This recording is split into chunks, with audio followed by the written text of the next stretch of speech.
નમસ્તે વિદ્યાર્થી મિત્રો, હું વાજાનીથી મારી યુટ્યુબ ચેનલ નિધિ સ્ટડી પોઈન્ટમાં આપ સર્વે વિદ્યાર્થી મિત્રોનું ફરી એક વખત હાર્દિક સ્વાગત કરું છું। આજે આપણે જોવું છે ધોરણ 6 વિષય વિજ્ઞાન પાઠ નંબર 3 એટલે કે ઉચિત આહાર સ્વસ્થ શરીરનો માર્ગ, જેમાં આજે આપણે જોવો છે ભાગ નંબર 6। આની અગાઉના લેક્ચરમાં આપણે વિટામિન વિશેની અને ખનિજ ક્ષાર વિશેની સમજૂતી મેળવેલી હતી। તો ચલો તમારા માટે એક પ્રશ્ન છે કે વિટામિન સી ની ઉણપથી કયો રોગ થાય છે? જે લોકોને જવાબ આવડે છે તે લોકો કમેન્ટમાં મને જવાબ લખીને મોકલશે। જોઈએ આજની શરૂઆત કરીએ। આકૃતિ 3.5 પરથી તમે શીખ્યા કે વિટામિન એ, B1, સી અને ડી તથા ખનિજ તત્વો એટલે કે કેલ્શિયમ, આયોડિન અને આયર્ન એ ખોરાકના બે જૂથ છે જે આપણા શરીરને વિવિધ રોગો સામે શું કરે છે? રક્ષણ આપે છે। પરંતુ આપણે વિટામિન અને ખનિજ તત્વોની ઉણપથી થતા રોગો અથવા તો વિકારો કેવી રીતે દૂર કરી શકીએ? હમણાં જ આપણે વાત કરી કે વિટામિન એ, બી, સી અને ડી એના ઉણપથી અમુક રોગો થાય છે, જેની આપણે આવતા લેક્ચરમાં ચર્ચા કરેલી હતી। તો જો આ બધાથી એની ઉણપથી આપણને અમુક રોગો થાય છે અને આ રોગો છે એને આપણે દૂર કેવી રીતે કરી શકીએ? તો જો કોઈ પણ ખનિજ તત્વો અથવા તો કોઈ પણ વિટામિનની ઉણપથી થતા રોગને દૂર કરવા માટે આપણે શું કરવું જોઈએ? તો કે તે વિટામિન, માનો કે વિટામિન એ છે એ આપણા ખોરાકમાં ઓછો છે, તો જ વિટામિન એ ની ઉણપ સર્જાશે। તો આપણે શું કરવું જોઈએ? આપણા ખોરાકમાં વિટામિન એ વાળા ખોરાકનો સમાવેશ કરવો જોઈએ કે જેમાંથી આપણને વિટામિન એ પ્રાપ્ત થાય। તો જો માનો કે તમને વિટામિન એ છે એની ઉણપ થાય છે, તો તમારે શું કરવું જોઈએ? ગાજર છે, કેરી છે, દૂધ છે, પપૈયું છે, આવો બધો ખોરાક છે વધારે લેવો જોઈએ, જેના લીધે શું થાય? વિટામિન એ ની ઉણપ સર્જાય નહીં। તે રીતે વિટામિન B1 ના સ્ત્રોતો તમને આપ્યા છે, ઘઉં છે, ચોખા છે, મિલ્કની બધી પ્રોડક્ટ છે, દૂધ છે, પનીર છે, પછી અળસીના બીજ છે, આ બધી વસ્તુ શું છે? વિટામિન B1 ના સ્ત્રોત છે।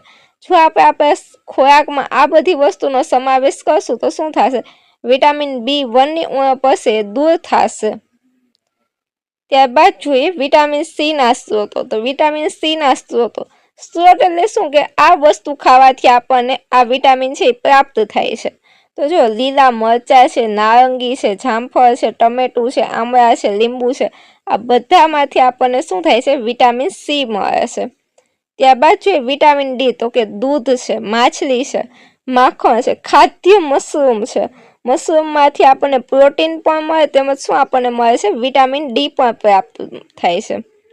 તો જો આ બધા આપણને સ્ત્રોત હતા, ઘણી વખત એક માર્કમાં સ્ત્રોત છે એ તમને પૂછી શકે। ત્યારબાદ જોઈએ આહારના જે ઘટકો ઉર્જા પ્રદાન કરે છે અને વૃદ્ધિમાં મદદ કરે છે, જે ઘટકો કેવા છે?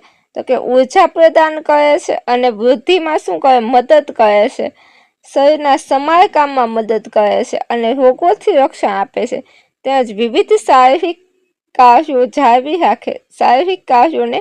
જાળવી રાખે છે, તેમને પોષક તત્વો કહે છે। તો ઘણી વખત આપણને પોષક તત્વોની વ્યાખ્યા પૂછાઈ શકે કે પોષક તત્વો એટલે શું? તો કે આહારના જે ઘટકો શું છે? આહારના જે ઘટકો ઉર્જા પ્રદાન કરે છે, આહારના જે ઘટકો ઉર્જા પ્રદાન કરે, વૃદ્ધિમાં મદદ કરે, શરીરના સમારકામમાં મદદ કરે છે, તેમજ વિવિધ શારીરિક કાર્યોને જાળવી રાખે છે, તેને આપણે શું કહે છે? તો કે પોષક તત્વો કહીએ છીએ। આપણા આહારમાં મુખ્ય પોષક તત્વોમાં કયા કયા છે? આપણા આહારના મુખ્ય પોષક તત્વોમાં કાર્બોહાઈડ્રેટ, પ્રોટીન, ચરબી, વિટામિન અને ખનિજ તત્વોનો સમાવેશ થાય છે। આ પાંચ કેવા છે? મુખ્ય છે, કાર્બોહાઈડ્રેટ, પ્રોટીન, ચરબી, વિટામિન અને ખનિજ તત્વો। વિટામિન અને ખનિજ તત્વોને કેવા પાછા કહેવાય છે? રક્ષણાત્મક પોષક તત્વો કહેવાય છે। એમાં પણ વિટામિન અને ખનિજ તત્વો છે એ કેવા છે? રક્ષણાત્મક પોષક તત્વો છે। આ પોષક તત્વો છે એ શું કામ રક્ષણાત્મક કહેવાય છે? તો કે આપણા શરીરને રોગોથી બચાવે છે અને આપણને સ્વસ્થ રાખે છે। તેથી જ તમારા માતા પિતા છે તમને શું કહે? તો કે તમારા માતા પિતા એ તમને દૂધ, લીલા શાકભાજી અને આખા ધાન્ય નિયમિતપણે ખાવાની સલાહ આપી હશે। બધા લોકો તમને કહેતા હોય છે ને, ઘરે તમારા વાલી પણ તમને કહેતા હશે કે શું ખાવું જોઈએ? નિયમિતપણે આખા ધાન્ય છે, લીલા શાકભાજી છે, ફળ છે વગેરે આપણે ખાવા જોઈએ, કારણ કે એમાંથી આપણને શું મળે છે? વિટામિન અને ખનિજ ક્ષાર છે પ્રાપ્ત થાય છે। આ ખાદ્ય પદાર્થો વિટામિન અને ખનિજ તત્વોના કેવા છે સ્ત્રોત છે। વિટામિન અને ખનિજ તત્વો અલ્પ માત્રામાં જરૂરી હોવા છતાં તે આપણા શરીરને સ્વસ્થ રાખવા માટે આવશ્યક છે। કાચા અને રાંધેલા શાકભાજીમાં શું તફાવત જોવા મળે છે? જો આપણે કોઈ પણ વસ્તુ છે એ કાચી ખાઈએ અને એને રસોઈમાં ઉપયોગ કરીને ખાઈએ, રાંધેલું એટલે કે એને રસોઈમાં આપણે બનાવીએ, રસોઈ બનાવીએ નહીં, અને આપણે એને જોઈએ તો આપણને શું તફાવત જોવા મળશે? શું તમે ક્યારે નોંધ્યું છે કે શાકભાજીને જ્યારે રાંધવામાં આવે છે ત્યારે પોતાના મૂળ રંગ તે ગુમાવી દે છે અથવા પોચા બની જાય છે? હા, આપણને બધાને ખબર છે કે કોઈ પણ ટમેટા છે, કોબી છે, એવી વસ્તુ તમે જ્યારે કાચી ખાવ છો અને જ્યારે તમે એને રાંધીને ખાવ છો તો એના રંગમાં ફેરફાર થાય, એ કેવો બની જાય, થોડુંક કડક હોય એનું સ્ટ્રક્ચર, અને જ્યારે રસોઈ બને એટલે એ પોચું બની જશે। વિટામિન સી અને અન્ય કેટલાક પોષક તત્વો વધુ ગરમીને કારણે, જો ટામેટામાં વિટામિન સી હોય છે અને જ્યારે આપણે રાંધીને ખાઈએ, કોઈ શાકમાં નાખીને ખાઈએ અથવા તો ટામેટાનું શાક બનાવીએ ત્યાં શું થાય છે તો કે વિટામિન સી છે અને અમુક પોષક તત્વો છે વધુ ગરમીને કારણે રસોઈ દરમિયાન નષ્ટ થઈ જાય છે। તેના લીધે શું થશે, જેટલા કાચા ટમેટા તમે ખાશો સલાડમાં અને તેમાંથી જેટલું વિટામિન મળશે, વિટામિન સી, એટલું તમને રાંધેલા ખોરાકમાંથી વિટામિન સી પ્રાપ્ત થશે નહીં, કારણ કે વિટામિન સી છે એને આપણે ગરમ કરશું તો શું થશે, વધારે ગરમીને લીધે વિટામિન નષ્ટ થઈ જશે। શું આપણે આહારમાં ફળ અને કાચા શાકભાજીનો સમાવેશ કરવો ડાપણભર્યું નથી? શું એટલે આપણને શું પ્રશ્ન પૂછે છે કે આપણે આહારમાં આપણે કાચા ફળ અને કાચા શાકભાજી ખાવા જોઈએ? તો કે હા, બિલકુલ આપણે કાચા આહારમાં ફળ અને કાચા રાંધ્યા વગરના શાકભાજી છે, જેમ કે આપણે ખાતા હોય છે સલાડ તરીકે, ટમેટા છે, કોબી છે, કાકડી છે, ગાજર છે, આ બધું આપણે શું કહે છે કાચું પણ ખાઈ શકીએ છીએ અને એને કાચું જ ખાવું જોઈએ। શાકભાજી અને ફળોને ધોવાથી, કાપવાથી અને તેની છાલ કાઢવાથી તેમાંના કેટલાક વિટામિન નષ્ટ થઈ જાય છે। ઘણી વખત આપણને એવું હોય કે બધા ફળની છાલ ઉતારીને ખાવાની ટેવ હોય, તો એ પણ ટેવ કેવી છે, ખરાબ છે। અમુક ફળો છે એને આપણે છાલ સાથે જ ખાવા જોઈએ, કારણ કે જો તેની છાલ આપણે કાઢશું તો તેમાંથી વિટામિન છે એ કેવા થઈ જાય, નષ્ટ થઈ જાય, એટલે કે વિટામિન છે એ છાલ સાથે દૂર થઈ જાય છે। તેમ છતાં ફળ અને શાકભાજીને વાપરતા પહેલા સારી રીતે ધોવા જોઈએ।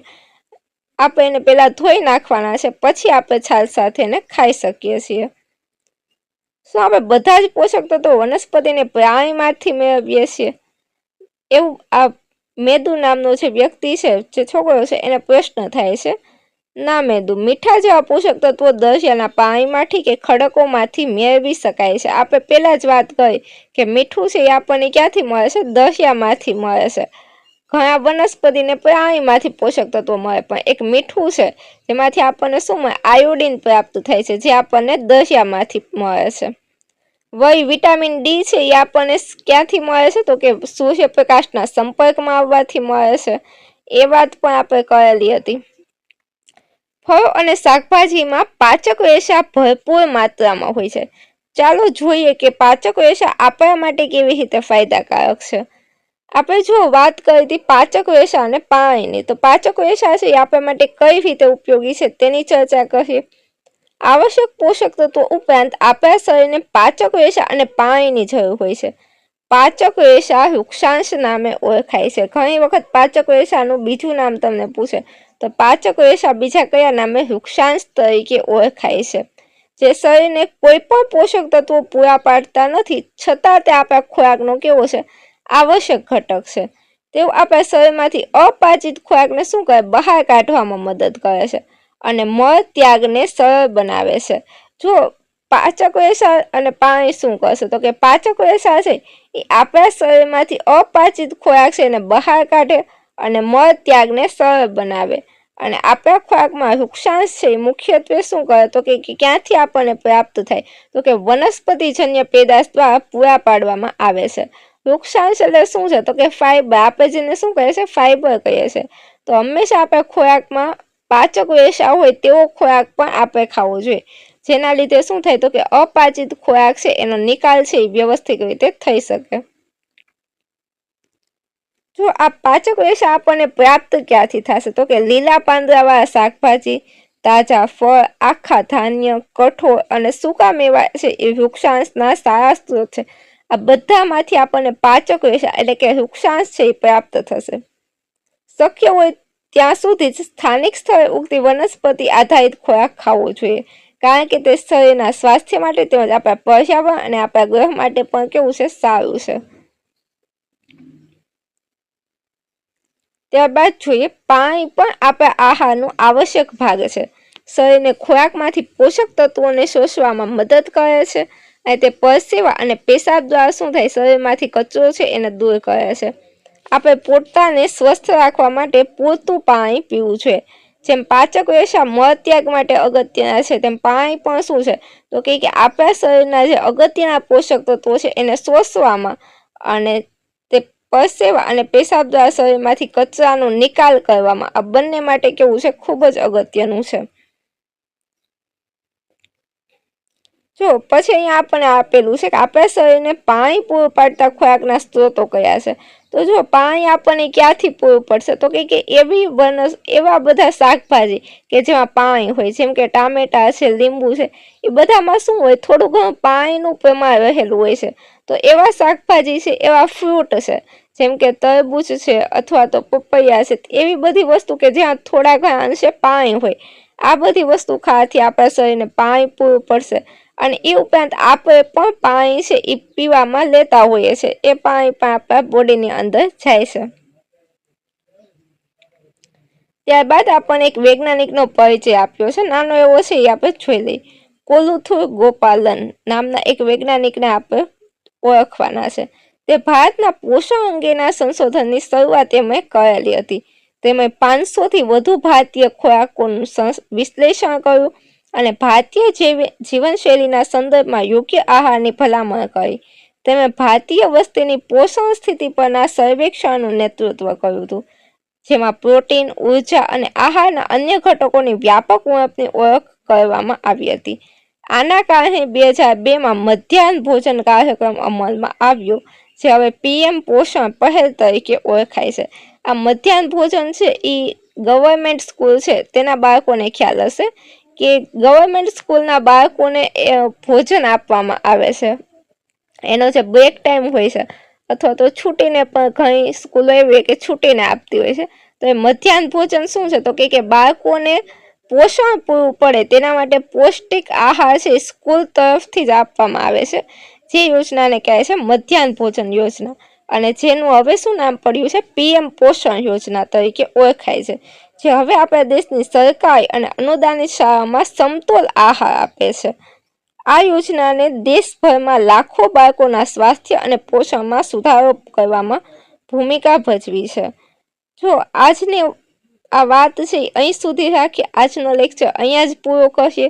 ફરી મળીશું આવતા નવા લેક્ચરમાં. ત્યાં સુધી મને રજા આપો અને જો તમે ચેનલ પર નવા હોય તો ચેનલને સબસ્ક્રાઈબ કરો, વિડીયોને લાઈક કરો અને તમારા અન્ય મિત્રો સુધી વિડીયોને શેર કરો.